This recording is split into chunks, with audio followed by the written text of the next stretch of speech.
Good morning. I'm Warren Hoge, IPI Senior Adviser for External Relations, and I'm happy to welcome you to this SRSG series event entitled Lessons Learned from UNMIL, which is, of course, the United Nations mission in Liberia. Our guest today is Margrethe Løj. For the past 4 years, the Special Representative of the Secretary General for UNMIL. Ellen completed her service there in January, and I'm pleased to say she is making her second appearance here in our SRSG series. The previous one was last March 18th, almost exactly a year ago. Ellen leaves deeply felt and widely appreciated markers in the places where she works. I remember well when Ellen left her position as Denmark's permanent representative to the UN in 2007, because I went to a particularly festive and well-attended farewell party for her at the home of then South African Ambassador Dumisani Khumalo, who a lot of us remember as a pretty festive guy himself. Let me quickly assure you that it wasn't because she was leaving that all those people showed up in a celebratory mood. It was rather an indication of what a highly regarded person she is around the UN, or she was around the UN, during the 7 years she led her country's mission here, including the period when Denmark was on the Security Council. Proof of that continuing high regard came a year later when the Secretary General chose her for the very demanding job of being his representative in Liberia and head of the UN mission based in Monrovia. And evidence of her ongoing reputation in the UN community is shown by this turnout this early morning. Did I say very demanding job? It's described as restoring stability and peace to a country that was convulsed by a ruinous 14-year civil war that killed 150,000 people and forced 850,000 more to flee to neighboring countries. In addition, she was there for an election. She dealt with the fraught situation next door in the Côte d'Ivoire and the risk it posed to Liberia's stability and the refugee problem it provoked.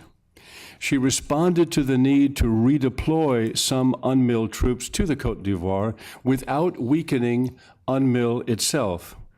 And in a final consideration relevant to this audience, and particularly relevant to IPI, Liberia is on the agenda of the UN Peacebuilding Commission. Finally, Ellen has laid the groundwork for what will be a significant transformation of UNMIL that is beginning now. Edmund Millay, who is the Assistant Secretary General for Peacekeeping Operations, and who himself was our guest at an SRSG series event this June to talk about the emergency 16-month service he gave as the SRSG in Haiti in the aftermath of the earthquake there. Edmund Millay has just returned from Liberia after a trip there as head of the technical assessment mission that is to evaluate the country's strategic government functions and look at that coming transformation.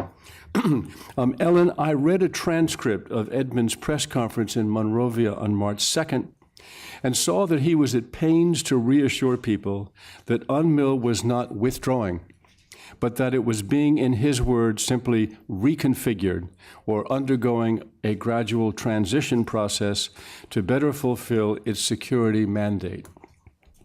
So, Ellen, there's a lot to talk about, and let me conclude where I began by saying, on behalf of many people in this neighborhood, welcome back to Turtle Bay, and the floor is yours. Thank you very much, Warren, and good morning to everybody. It sure is early that so many people get up interested in Liberia.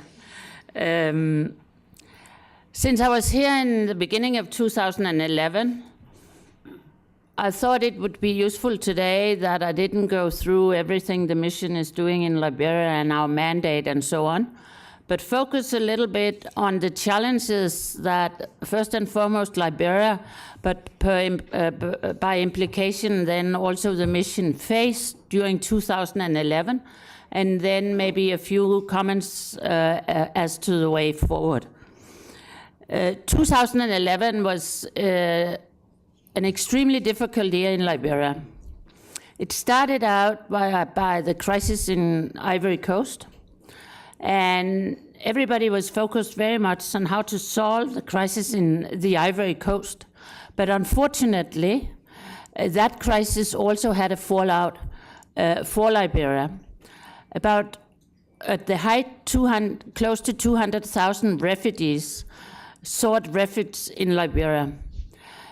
Unfortunately, some who had been active in the fighting in the Ivory Coast also crossed the border, which is a tiny little river in the middle of a dense rainforest, totally impossible to patrol, let alone control. You can just take a canoe and cross. There are very few formal crossing points, and it's very easy to sneak over without anybody noticing. So a lot of ex-combatants, both Liberian mercenaries who had been active since the Liberian Civil War in Ivory Coast, went back home and hid in the rainforest. But unfortunately, a lot of Ivorian fighters who have been fighting primarily on the Bagbo side left and sought refuge in the forest in Liberia. In a sense, that was okay. But unfortunately, they also either hid their weapons along the river or brought it with them into the rainforest. So that was a tremendous challenge for Liberia to face, and the mission and the UN country team. Let me first about the refugees. It's clear that when you have 200,000 refugees coming into a country, and I have to tell you that the hospitality of the Liberians in receiving those refugees was incredible. I've never ever seen anything like it anywhere around the world. They came into a region of Liberia which is very remote, very difficult to access, and where the people are very poor. But they opened up their houses, they shared their rice with the refugees, and there was no talk about why are you coming here. It was all the more a challenge because the refugees came from Ivory Coast, and they came, although many of them came from the countryside and small villages, nevertheless, their standard of living in their home country was much higher than the standard of living in the villages and the communities where they sought refuge. But the Liberians said, well, when we were in need of shelter, when we were in need of help during the Civil War, our Ivorian sisters and brothers helped us, so now it's our turn to help them. But it was a challenge, and I just want to tell you one question. Some of the UN humanitarian agencies, when we, in the beginning of the crisis, were discussing how to respond to the refugees, said to me, you know, we have a particular challenge because the refugees in Ivory Coast, they're used to getting 2 meals a day. But the Liberian host communities, they only get 1 meal a day. And that's going to be a challenge because if we treat the refugees better than the host population, that will create tension.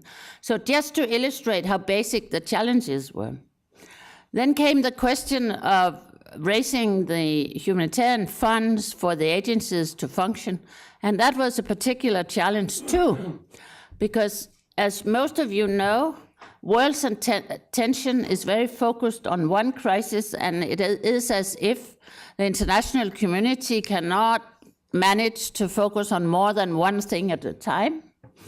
And right at the height of the Ivorian crisis, a few days after, then we unfortunately had the tsunami in Japan, tremendous human suffering, and we just have just seen the 1 year marking of it. And then later we had the Libyan crisis. So it was a constant daily battle for the humanitarian organizations, be it in the UN or the NGOs, to raise funds to respond to the refugees.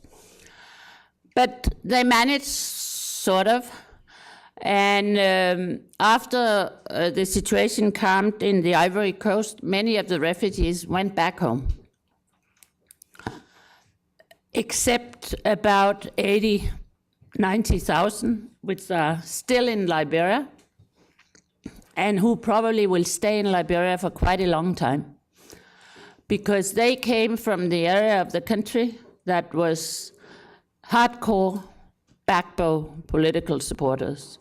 And they are very hesitant of going back, as they are saying, I might go back if the village might be, my house might be renovated, the village might be renovated, but my neighbor will always know that I voted for Gbagbo, so I don't dare to go back. So they are now living in refugee camps along the border, and the humanitarian community is trying its best to cater to them. But the challenge of the ex-fighters was very real. In 2011, all of us were very worried as for their intention. Because if you are a mercenary, per definition, you don't have political affiliations. You basically are a professional killer, soldier, and you go wherever the money is. And we were very worried at the time what the intentions of these former ex-fighters were. Did they intend to leave their weapons behind and settle in Liberia and take up normal life? That would be ideal and fine. Did they intend to meddle in the political situation in Liberia and the upcoming elections? And we all know the history of Liberia and the role of mercenaries used during the Civil War. I've always said the Civil War in Liberia was not because the people wanted the war. The Civil War in Liberia was because some screwed leaders who had a lot of money paid young people to commit atrocities out of need, but not out of political conviction. Were these mercenaries with some money men behind them going to meddle in the Liberian elections and political situation?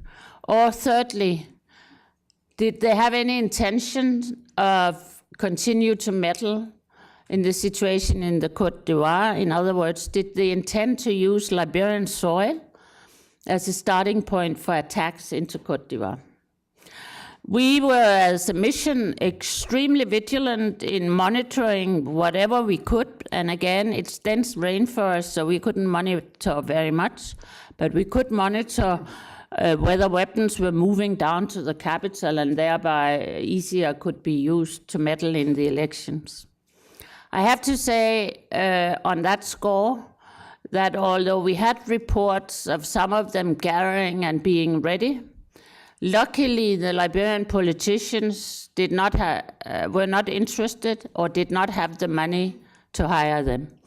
So we got through the elections without the mercenaries being involved in that.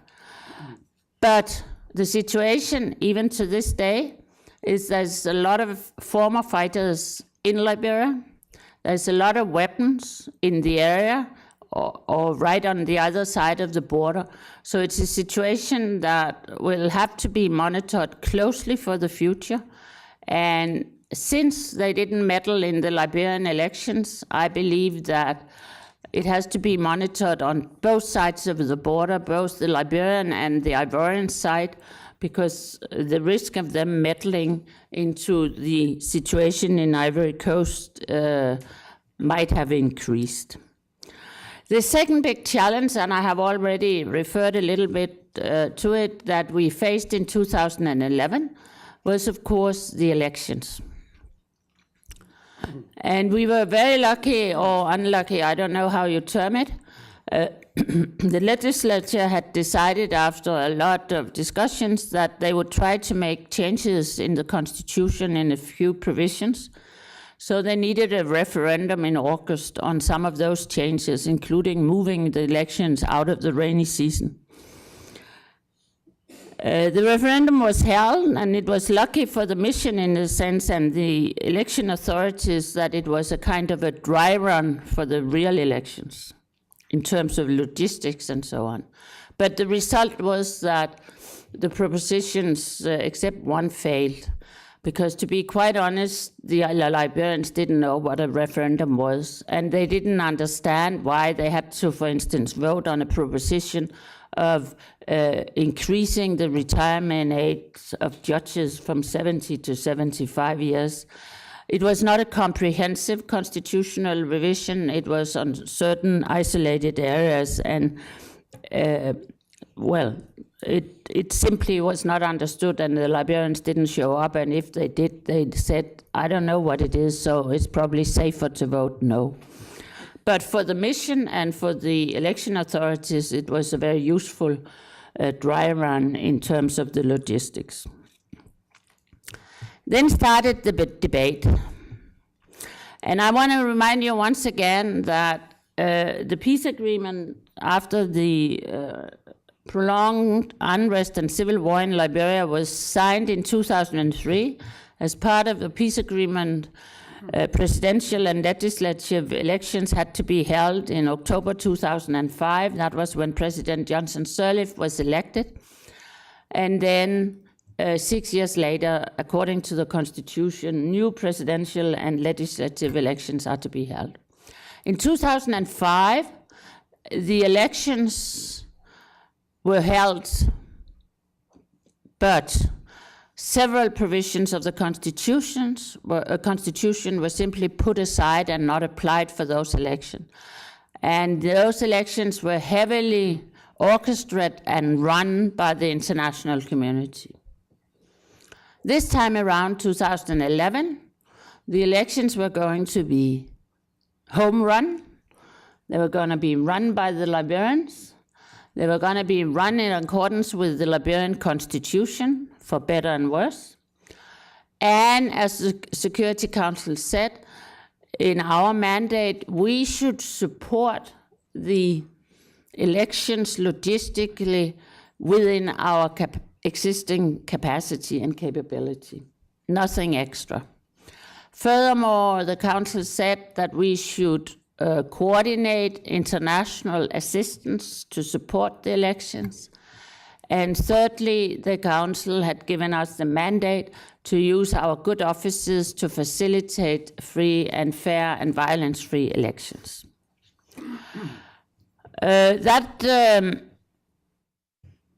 As far as the logistics support, let me say that, again, the dry run in August was a great help, and we started planning on that together with the Liberians. And all in all, logistically, I just want to tell you it was amazing, but it went very well.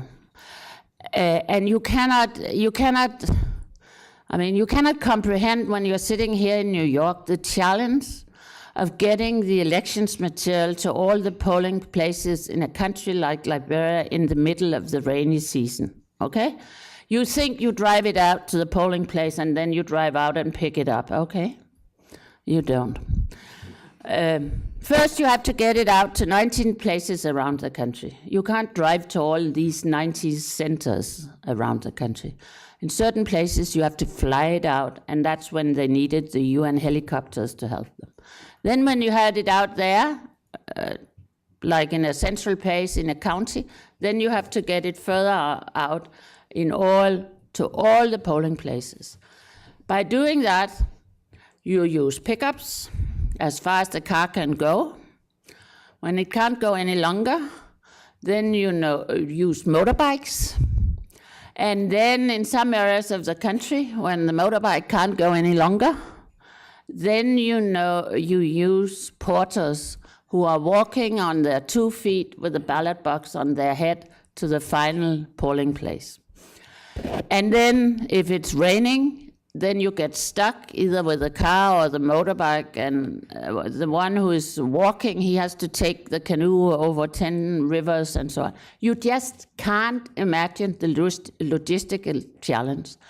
And therefore, I thought it was particularly impressive that the National Election Commission managed to plan all that and really succeed. I think there were only a few places where the material came a few hours late. And okay, we helped them plan. We were there to support them to fly to certain places, but they actually did much, much more than we had even expected. I mean, there's a story about our helis couldn't take off because the weather was bad, and they said, we can't wait for them until tomorrow, so we'll try and drive. And if you compare for the support, logistical support, I would actually say we probably provided less, the mission in Liberia, than the mission in Côte d'Ivoire did for the elections in Côte d'Ivoire, even though they have paved road. But we were very, very tough and very pushing, because we kept saying to the Liberians, you have to try, because 6 years from now we might not be there.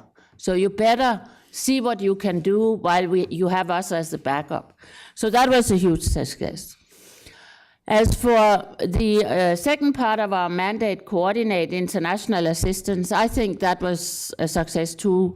The money that was needed to support the Liberian elections was raised, primarily through a UN trust fund administered by UNDP, and then the US contribution through IFES in parallel, but there was a very close coordination between all the donors. So the fact that the US did not contribute to the trust fund did not have any consequences in the practical support to the elections. We worked very closely together.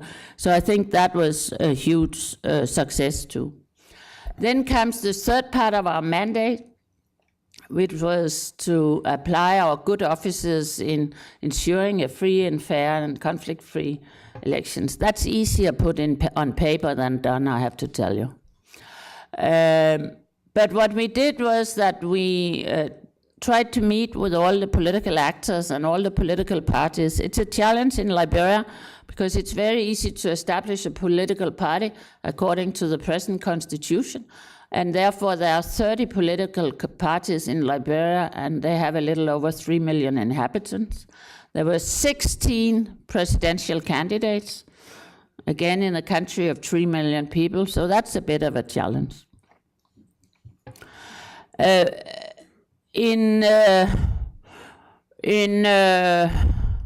Sort of over the summer, we felt very strongly that the world was losing their attention, because they can only focus on one crisis at a time, and there was not sufficient international attention on the elections in Liberia.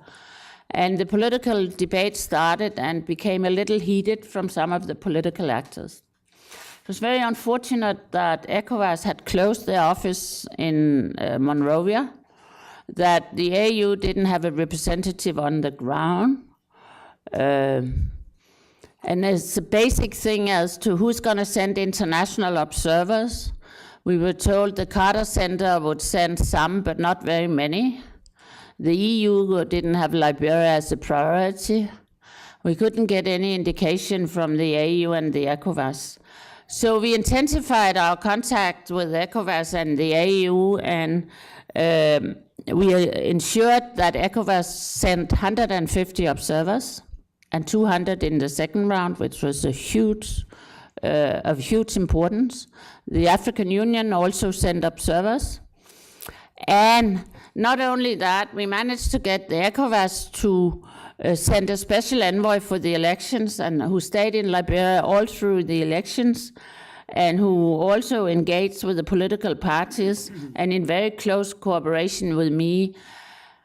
And on top of it, President Jonathan, who was the president of the Ministerial Council of ECOWAS, sent 2 former envoys in September to Liberia to speak with all the political parties. It was former President Kufuor of Ghana and the former head of state of Nigeria, General Abu Salam, who was the ECOWAS mediator in 2004. they knew the Liberian actors well, and they actually managed, in my view, to ensure that the political tone went down. Before they came, I'd have to say that some of the political actors, not all, were very close to inciting to violence. I mean, they were not there, but they were close in their verbal utterings. But these two foremost heads of state, they told them up front, and I still remember President Kufuor telling them, "You think I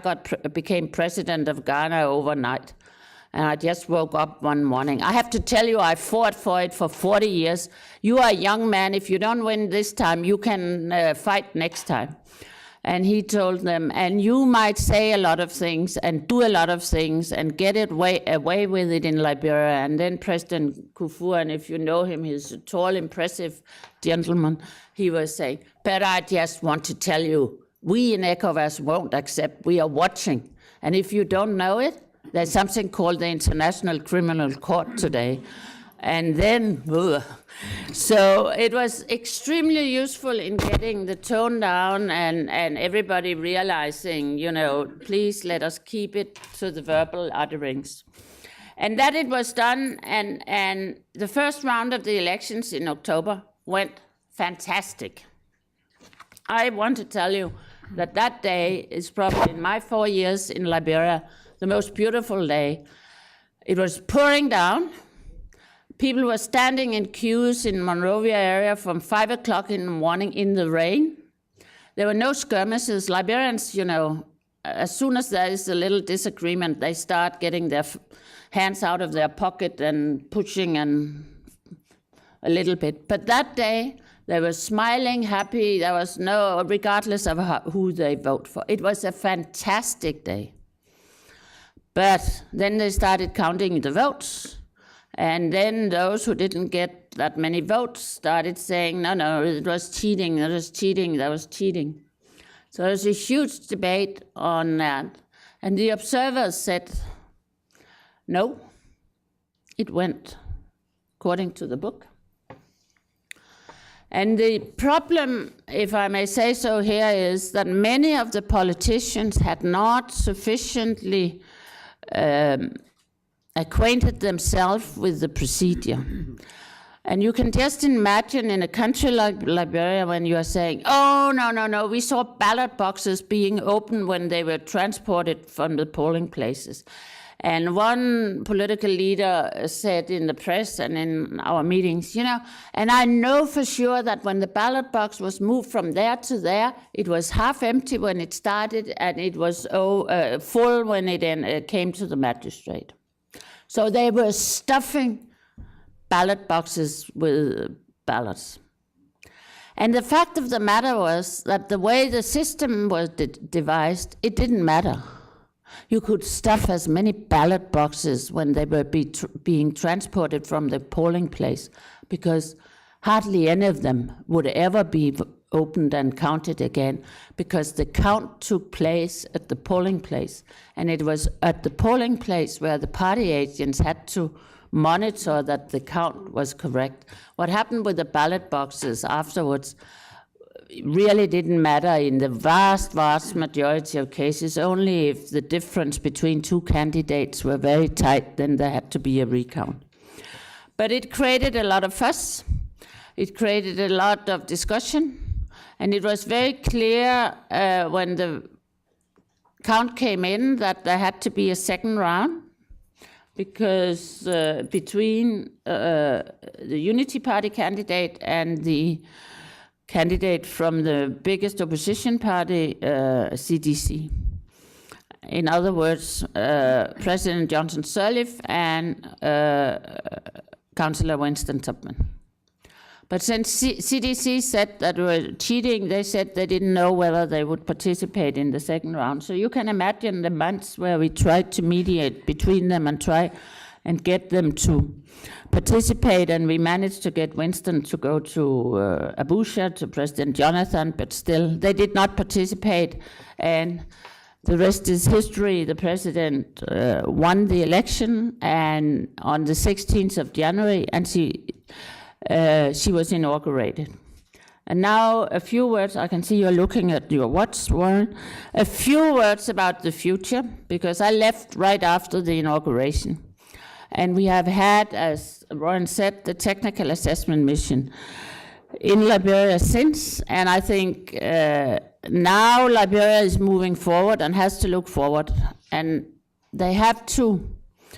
I think the international community have to stay by them, but also insist on them taking greater and greater responsibility for their own security. And that the time is there. They are now preparing their recommendations to the Council, and we'll see. But I'm sure it will entail a reduction in the military presence. But it's also very striking that you mentioned what Mr. Millet had to say to the press over and over again in Liberia. The Liberians get scared every time they talk about the UN leaving, and that is why it's important to underline that it's it's a reconfiguration, and it's in a very planned manner, and it's not from one day to another and so on, and then gradually prepare them. But there's one thing also that has to be on the agenda, first and foremost by the Liberian government and the Liberian people, and that's reconciliation. I think the whole election debate in Liberia showed that they're not as far in reconciling between the various groups in Liberia that they themselves, and maybe also us, the international community, thought. It's a huge challenge to ensure. Liberia has never been an inclusive society, but for the future it will be a huge challenge, not only to ensure that they deal with some of the traumas from the war, but also to ensure inclusive society, especially with some huge vulnerable groups of youngsters without education, without many opportunities. It's very important for the security of the country that that group of people that paid attention to, because otherwise they risk being a destabilizing factor for the internal security of the country for the future. And I think the election debate has revealed to everybody that is necessary. The elections, I think, has also revealed that in a country like Liberia, so this is a lesson learned for, God forbid, future post-conflict countries in the same situation as Liberia. Don't forget to look at the constitution very early on. Don't forget to initiate constitutional reform very early on. A lot of the problems we had could have been avoided if the constitution had been revised very early on. Thank you very much. Thank you, Ellen. As you were speaking, I was reflecting on the fact that my colleague Pim Valdry, who was the Director of External Relations, and I often talk about how much we like this series because of the quality of people we get to come, but also because it's so valuable to hear in this community about things we all care about deeply from somebody who's in the midst of it. And Ellen, you said at one point to us, you cannot comprehend here sitting in New York what the conditions were like for holding this election last November.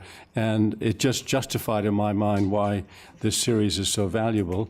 Ellen, I wanted to ask you a couple of things. I was going to ask you about the drawdown, if that's the wrong word, I guess, the reconfiguration of UNMIL, but you pretty much answered it by what you said, except you did say at one point, you warned people in November that by the next election, 6 years from now, we may not be here.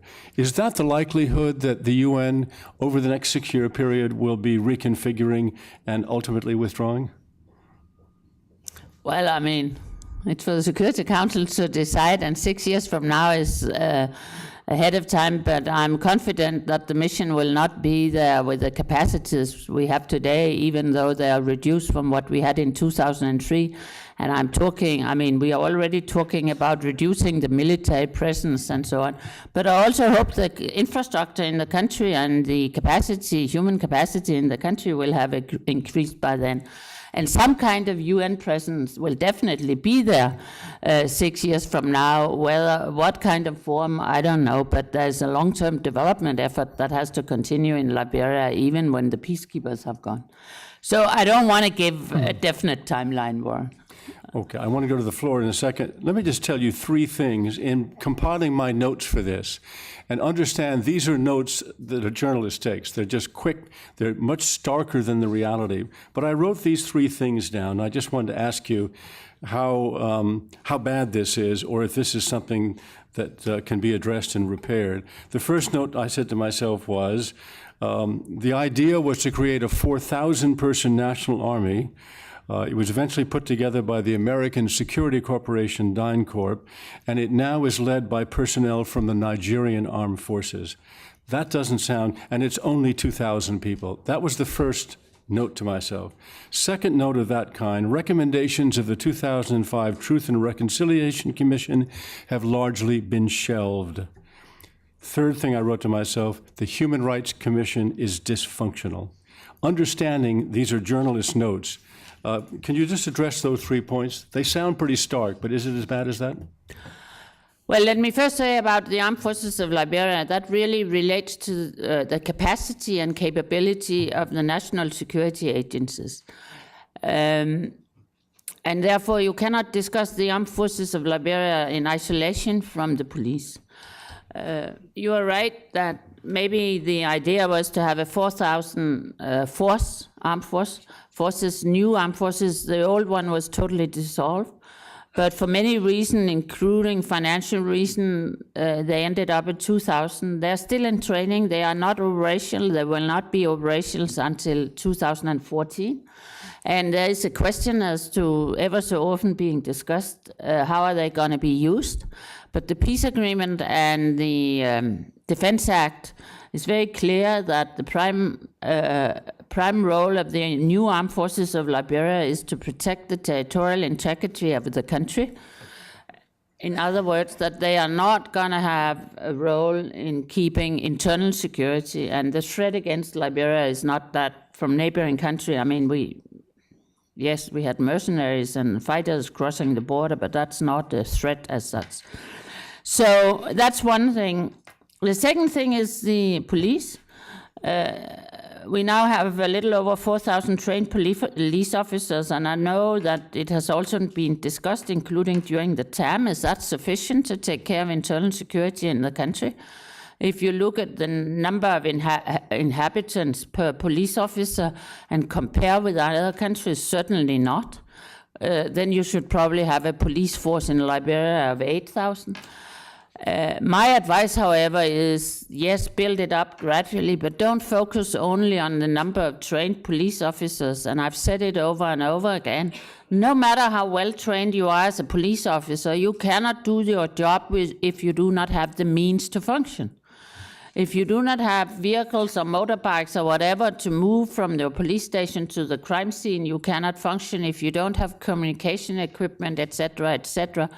And the huge challenge in Liberia is mobility, communication, and even to get the police officers deployed outside Monrovia, let alone to ensure that the few vehicles they have money for gas for those vehicles.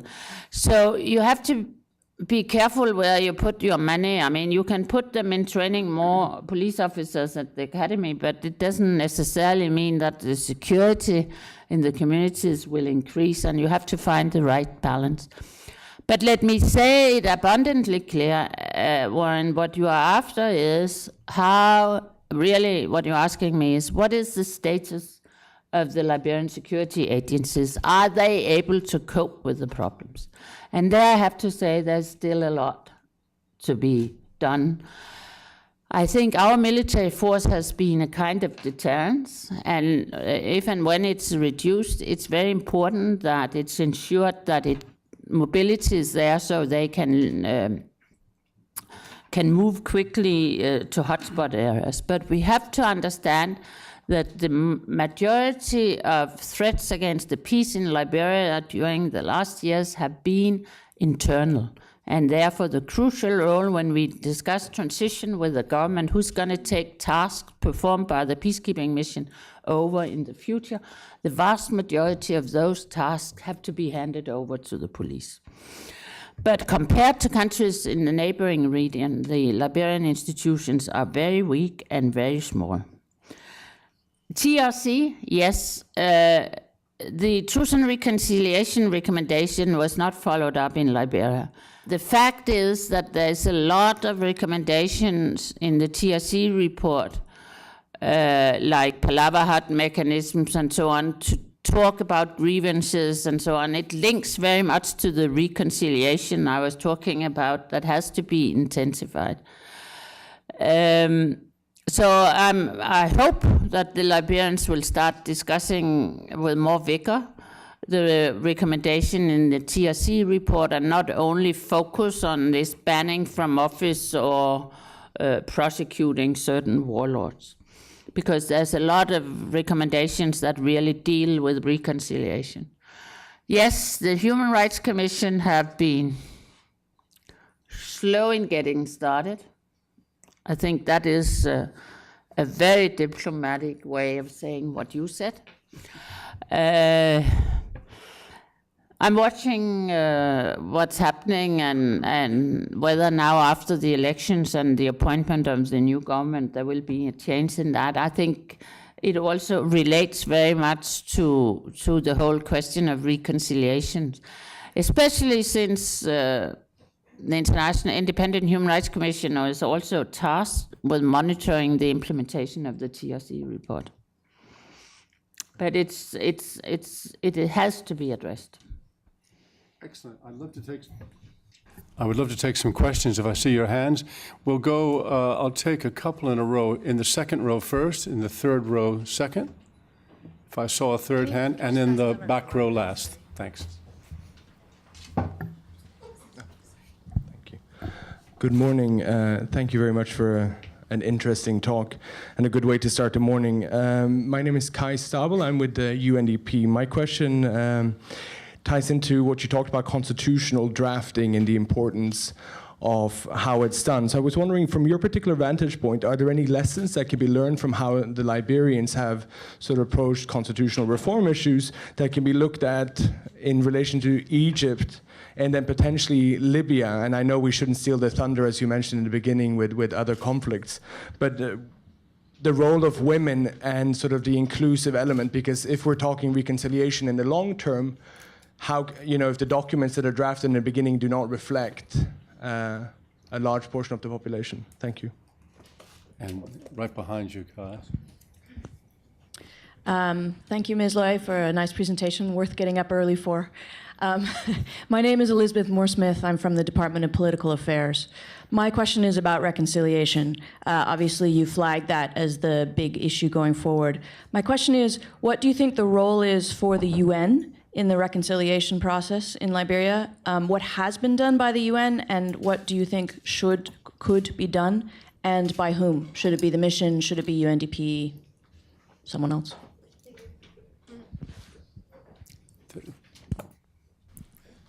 Good morning, Tatjana Schenke from the German mission. Thank you, Ms. Løj, for your speech. Unfortunately, the lady just stole my question. It was also on reconciliation. How far could the international community and should accompany the reconciliation process? Thank you.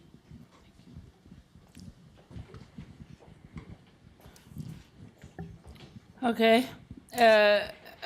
Let me first say on the constitutional reform, we haven't started on in Liberia, so we don't have any lessons. Let me say that.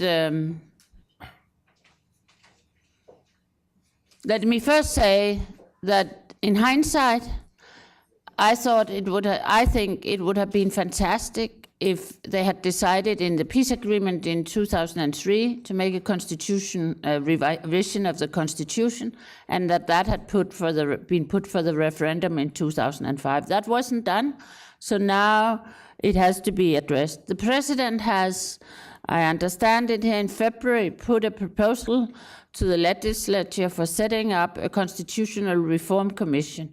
So we are waiting for them to act on that, and then for such a commission to be established. I think the intention is to try and get the whole constitution look through. There are a lot of inconsistencies. There are also things, you cannot be a Liberian citizen unless you are of African descent.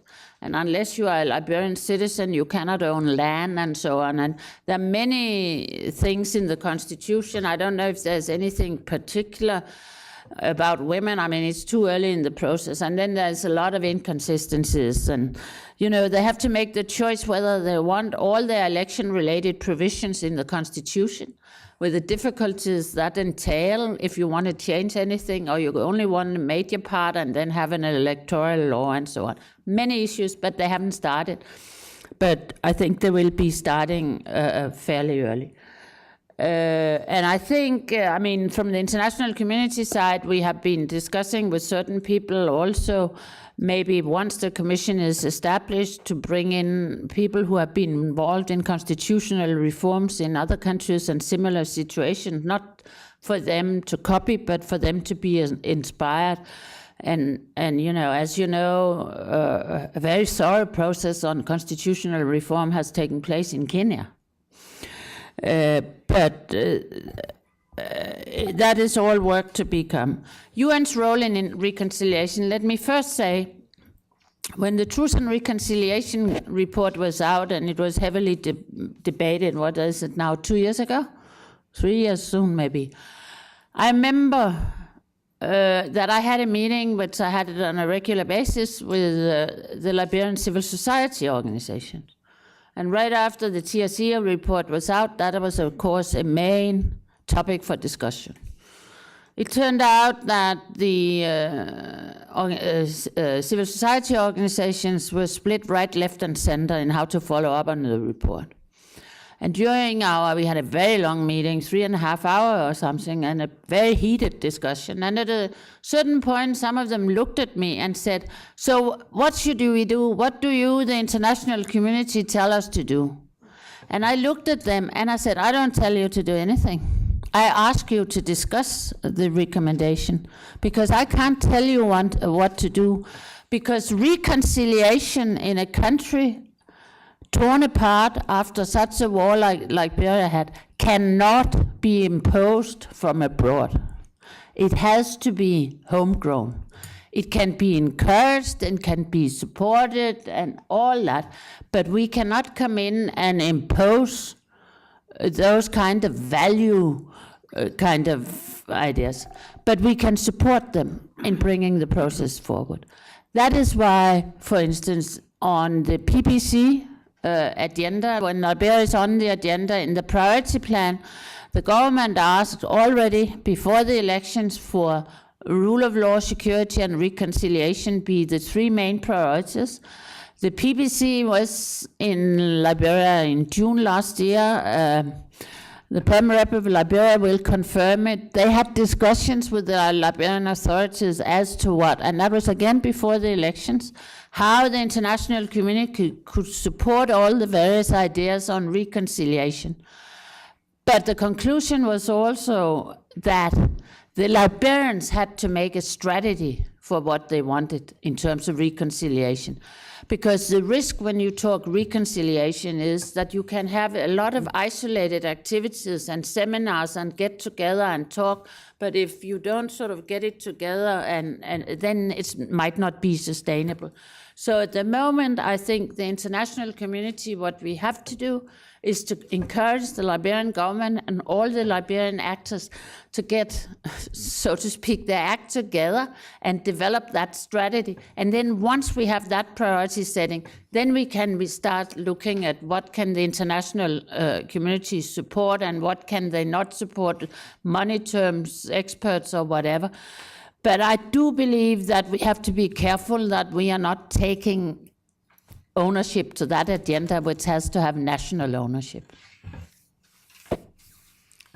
Please, Peter Berezovsky in the front row here. Just wait for the microphone. Thank you so much, Ambassador. Very heartwarming report. 3 very short questions. Number 1, you mentioned yourself international interest, which, as we all know, is very volatile. It's here today and somewhere else tomorrow. Are you planning to spread your amazing knowledge about such a critical region where you worked for a wider audience? Because from my own experience, I know one is always preaching to the converted. You tend to speak to people who already know parts of what you're talking about. Are you planning to spread your lessons learned with a wider audience? I'm just thinking of some, maybe not always the best publications, but something like Vanity Fair, which sometimes has amazing pieces, and I think it would be worthwhile learning about what UN is doing. Second thing, very shortly too, in my former function, I was the Austrian ambassador for international organizations in Austria. I had a lot of contact with Kande Jungkeller, whom I'm sure you know, the Director General of UNIDO, who comes from Sierra Leone himself, and we discussed in many cases the failed states, the infamous phenomenon of failed states. Would you think that what you witnessed in Liberia would also give some broader knowledge to the failed states phenomenon? And the third short question, you mentioned yourself the mercenaries, the money, the weapons around. From your experience, is there any change in the situation of blood diamonds, which of course are also playing a big role? Is it getting for the worse, for the better, the situation there, co-financing this horrible warfare? Thank you. Peter, could you identify yourself to the audience and your position? Yeah, I'm at the moment the Austrian Consul General here in New York. Thank you. Can we ask one more? Oh, very good, Sorry. please. Hi, thank you. I'm Vanessa Wyeth from IPI. I wanted to ask a question about economic development. The president has stated several times, I heard her say it myself at the Monrovia meeting in the International Dialogue in June, that her vision is to see Liberia as a middle-income country in 20 years. And I wanted to get your thoughts on how realistic and achievable a goal that is, and what needs to happen in order to achieve it.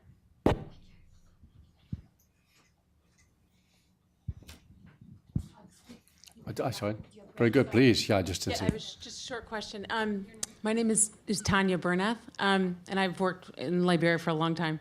And I just wanted to ask about the women's rights agenda and how, in the period that you were there, how you saw if it's actually, things are getting better, and what the role of the UN is in doing that also.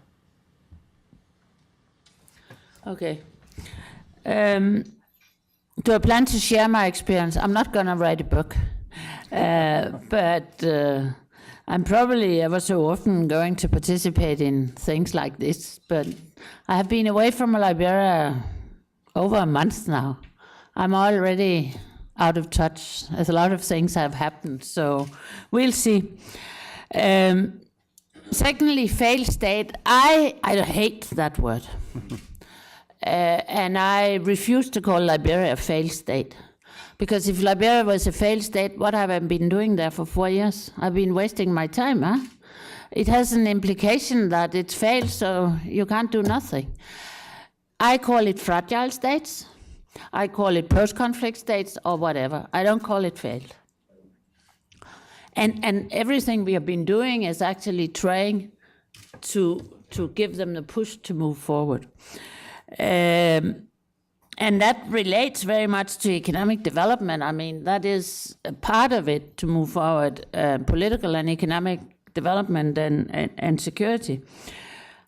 Is it possible to make Liberia a middle-income country by 2030, which is the goal in the national visioning exercise? Liberia is a country incredibly rich on resources compared to other developing countries.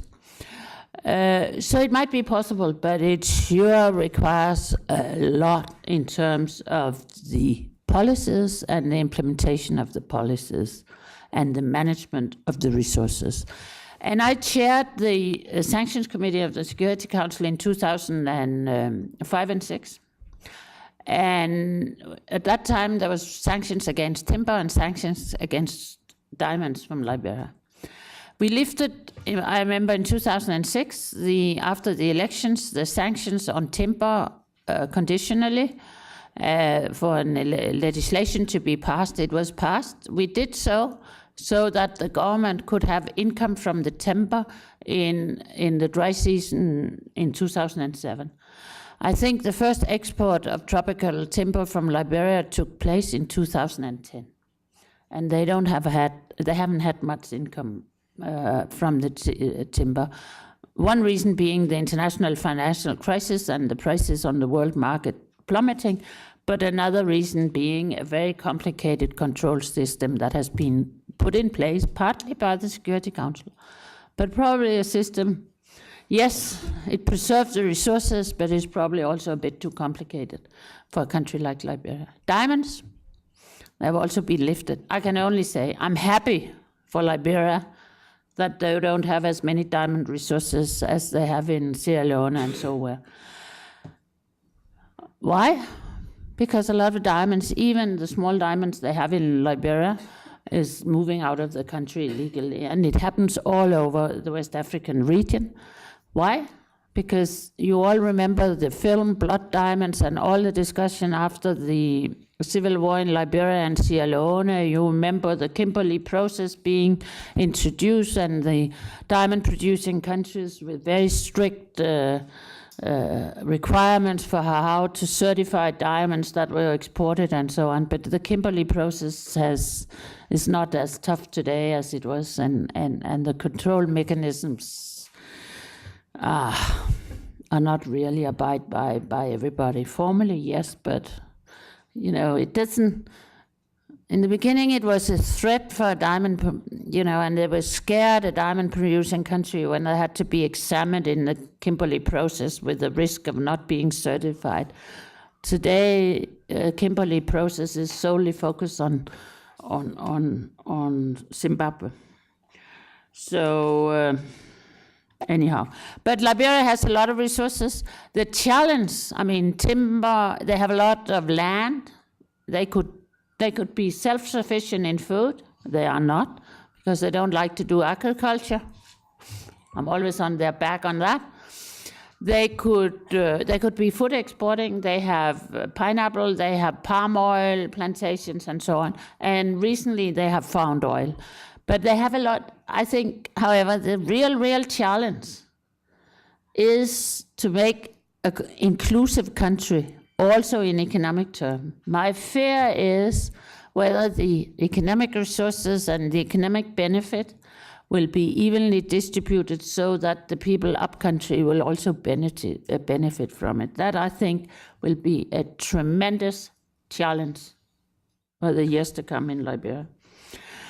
The women's rights agenda, on the surface, if I ask people in this room to raise their hand, what is the situation for women's rights in Liberia compared to country X? I think the majority would say it's much better in Liberia. Why would they say that? Oh, they have the first female elected president in Africa. She just got the Nobel Peace Prize together with Lema Boe, another outspoken, fantastic Liberian woman. There's a lot of fantastic Liberian women. But there is a lot of challenges for ordinary Liberian women and girls. I have always said, if you want to work on that agenda, it's easier to work on it in Liberia than in many other countries, because you do not have to start convincing the government and the president that this is an important issue. If you went to the president and said, I want to do something for women's rights and women's empowerment or whatever, and then start talking with her, she would tell you, fine, why didn't you get started yesterday? Why do you wait for tomorrow? So compared to many other countries, you don't have to have that phase. You can jump directly. But the situation for women in Liberia is terrible. There is a lot of rape and sexual violence against women. Even young girls down to babies are being raped. There is a lot of suppression in terms of economic opportunities to go to school. In principle, schooling is free, public schools, but they have to pay for uniform and books and so on, and the girls are not there. The girls drop out of school very early. Teenage pregnancy rate is the highest in the world. And at the last West African exam, we were even told at one school, a pregnant girl showed up to sit for the exam, and she was turned away because she was pregnant. And we got pretty upset and tried to tell everybody that you think with your head and not with your stomach, because that poor girl, yes, she was pregnant, but she was turned away from the exam. Her whole future was destroyed. So there are huge issues to discuss. Very interesting. There's one issue that they discuss rape and sexual violence, but there's one issue they haven't discussed in my time, and we couldn't raise it, and that is FGM. And it was very interesting that I all of a sudden saw here around International Women's Day a couple of articles in the Liberian newspaper, but I wonder how long that will go, because then you are really touching into the chiefs and the traditional practices and so on. FGM is an issue that hasn't been on the agenda yet in Liberia, but it's in the secret communities. It is being practiced. So there are a lot of things to deal with on the. Any other question? Ellen just mentioned that there are lots of fantastic women in Liberia. We know one of them is the president. We have another one in the audience, and I simply want to cite her. And Ambassador, if you would like to have a word, the floor is yours. But I just wanted to tell the audience that the permanent representative of Liberia, Marian Kamara, is here. You may have seen Ellen sort of looking in that direction a lot as she was speaking today. Ambassador, welcome here. Would you like to say anything? Thank you. I want to move ahead of you and thank the former SRSG for her presentation. I think she's done an excellent job in portraying the realities on the ground, especially in highlighting the challenges and disabusing you of all the notions that the country has arrived. There's still a lot of work to be done, and I want to thank her on behalf of the government for her contribution to bringing Liberia to where it is. And I think she, as she said, she had an enabling environment. She had a very good relationship with the president. We should enable her to call a spade when it was necessary. On the last topic, FGM, I have been trying also to find out where we are. And it's true that I've been somewhat disappointed because we're not where we're supposed to be.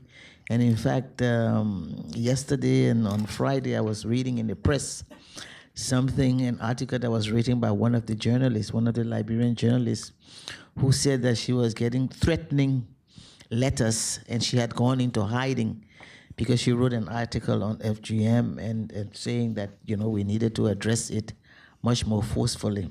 So you have a lot in the press with the journalists coming to her defense and saying that the government needs to do something to protect journalists. So this is something that we are also focusing on from here, chairing the CSW the last 2 weeks. We were talking to the Minister of Gender, and we were talking to the many NGOs from Liberia that participated.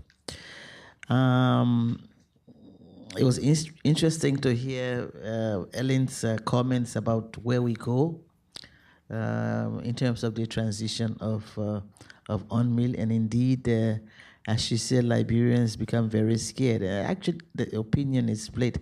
From reading the press during the mission of the technical group. You had some people saying it's time for UNMIL to get out of here. They've been here long enough. We should be responsible for our own security. But the smarter people were saying, no, they don't need to go prematurely, and we need to prepare ourselves. And I think that's what needs to happen. We need to prepare ourselves, but we also need to really get out of denial about the transition of UNMIL and really put a lot of the budget or make the necessary allocations to the security agencies to build the capacity.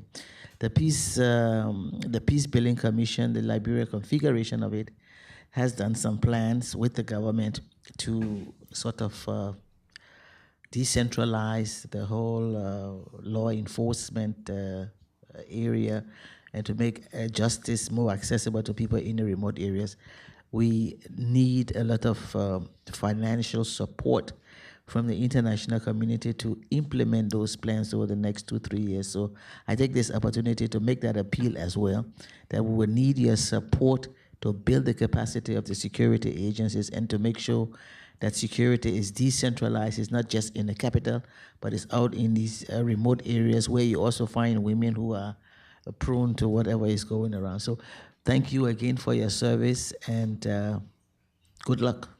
Mm-hmm. Thank you, Ambassador. Did you have a question? Yes. Yeah. We'll go there first, and then in the back, and then on the side here. So we'll have three in a row. Thank you, Chair. I'm Ador from the European Union here in New York.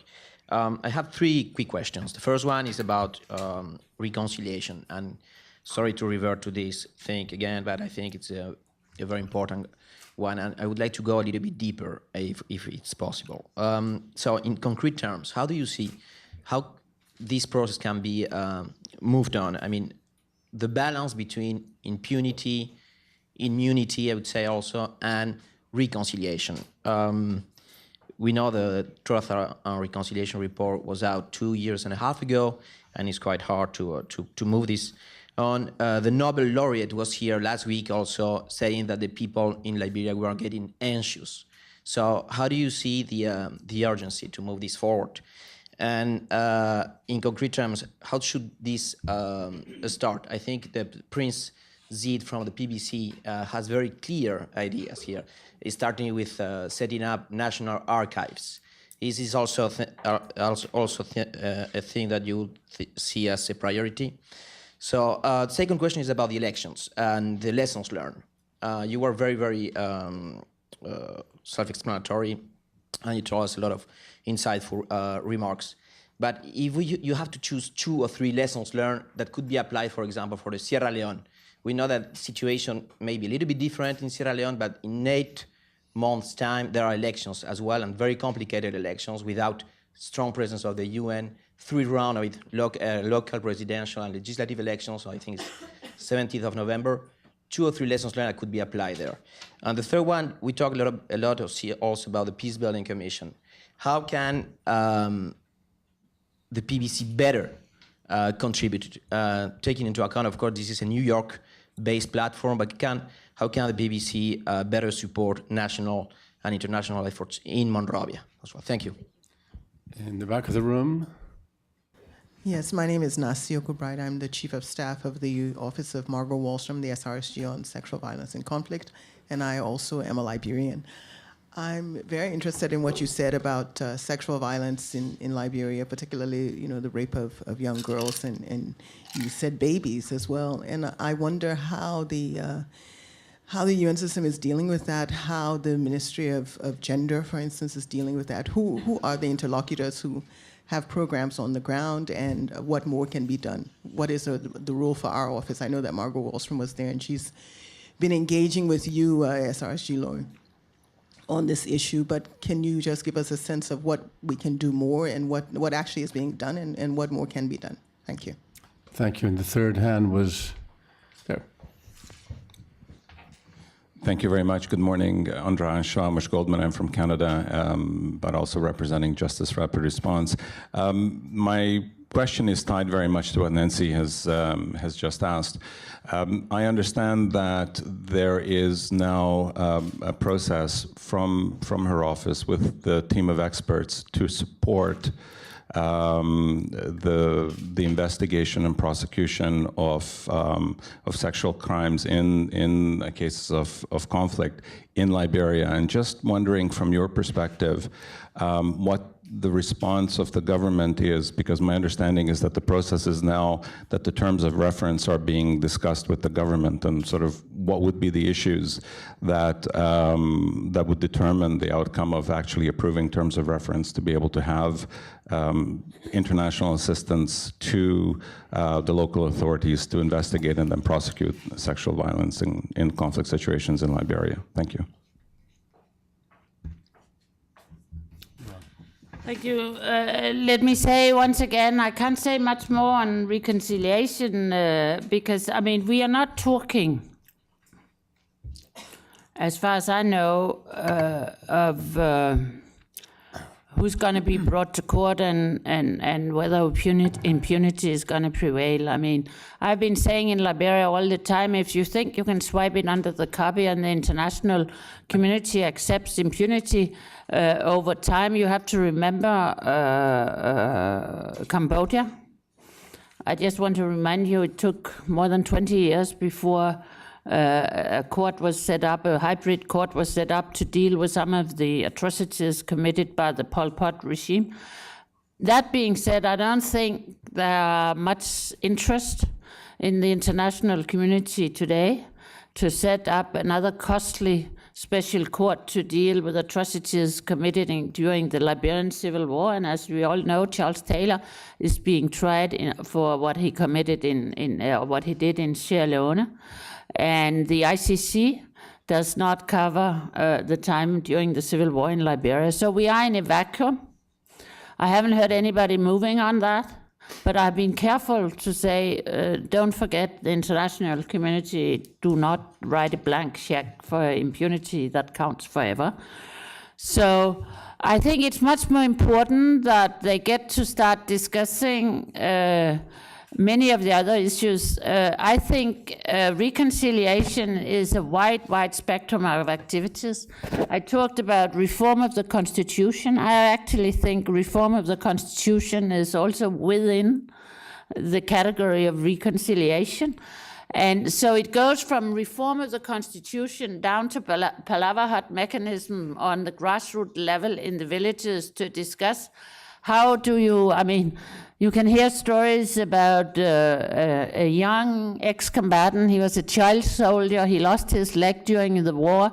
He got a baby. His mother doesn't want to see him because he's handicapped, but she took the baby, and what kind of life is he living on the streets in Monrovia, and you know, how to get them involved in society and maybe reunited with their family. So I think it's a lot of that, and then I think there's a lot in terms of reconciliation and to avoid things like that happening in the future.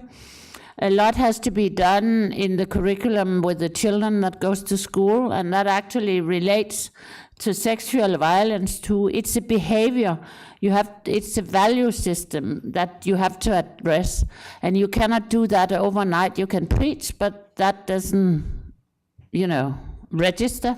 I think you have to start working with the children. You have to start working with the boys and the girls. I was out somewhere in NGO capacity I'm now pursuing, and a youth center, and some young men were telling me that they used that youth center for the girls to get together and talk about teenage pregnancy and violence and sex and so on.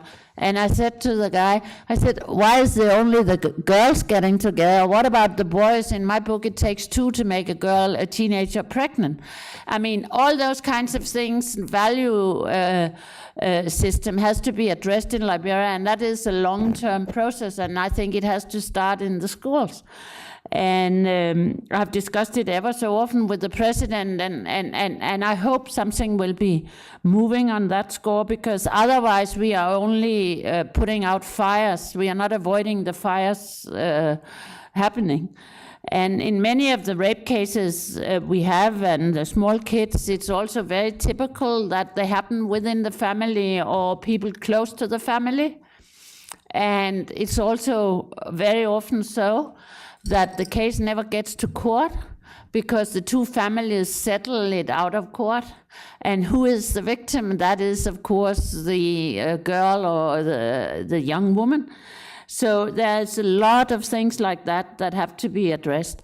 As for this more specific with the experts and so on, I think Martin will be the one who can answer you. It all stalled in the election period. There has now been changes in the Ministry of Gender, and we'll have to see how the new minister picks this up. I also think that, and I've had that discussion ever so often with you, and I have that discussion with so many on the gender issue. Everybody asks me, what's the mission doing on all these gender issues? And my own gender unit within the mission loves to do a lot of things on that. But I just have to tell you, I don't think the peacekeeping mission should be the driving force. I honestly do believe that UN women should be the driving force, of course with our support. I really think the gender unit within the peacekeeping mission should focus, and of course assist and share their experience, but their main focus should be gender issues within the mission, to avoid sexual exploitation and abuse, to make sure that the female officers in the police and in the force and among the civilians have proper working conditions and so on and so forth. The reason we have a gender unit within the mission is primarily to deal with gender issues within the mission. I think UN Women, and that's the whole purpose by the creation of UN Women, is to be the focal point on many of these issues. And yes, we are working very closely with them. The mission is co-chairing the UN country team joint gender theme group. But I would like, it's a little bit like when we are working with the Liberians. In the beginning, we do a lot of things, but then we move to the side and then we move to the back seat of the car and let them take over. The same is going to happen on many of those urgent development issues, because we have to prepare our transition, not only in the military terms, but also in terms of civilians. We have to prepare for those UN colleagues who will stay there for quite a long time after the peacekeeping mission have gone. PPC, no, I have to say one thing about PPC, and I have very clear views on that, and it's we don't have time to go into that. In hindsight, it would probably have been better if Liberia had come on the agenda in 2000 and right at the beginning, because that was when the peacekeeping mission was new and so on, and a new government. But that's another story. PPC have become much, much too New York focused. And that was not the idea with PPC, and I know it because I facilitated the drafting of the resolution in those years. PPC will never succeed if it's people sitting in meeting room 2 deciding on the priorities in country X. There's only one way PPC can succeed, and that is if they are paying attention to the priorities on the ground and then work as a facilitator to make sure that those priorities can be implemented. In the time that PPC has been on the agenda of the, Liberia has been on the agenda of the PPC, Liberia has had money from the Peace Building Fund, but I have yet to see PPC mobilizing resources from other sources to some of the priorities on the PPC, Liberia PPC priority plan. But I'm sure you have very good meetings in New York. Well, Ellen, you mentioned in passing NGO capacity that I am now pursuing. Can you tell us about that yet, or is... I'm sorry? You said, I think I heard you say, in the NGO capacity I am now pursuing. I was going to ask you at the end, so what happens to Ellen Margrethe Løj now? And I wondered if that's not the answer. I don't want to embarrass you. No, it's no secret. I'm now the chair of Plan International, which is an international NGO that works with children in developing countries, community-based development for children, and who is actually here in New York on October 11th, which will be the International Day for the Girl Child. We will be launching a big campaign that's called Because I'm a Girl. Understanding, because I'm a girl, I shouldn't be left behind, with focus on the importance of girls' education. I'm glad I asked that question. Ellen, for the second time in this series, you've been a wonderfully forthcoming and candid commentator on what you've been doing. What you've been doing is experience that's very rich for this audience to know. You've made the point yourself several times this morning that New York needs to know more about what's happening in the field. You're a wonderful communicator of that. Thank you so much for being here.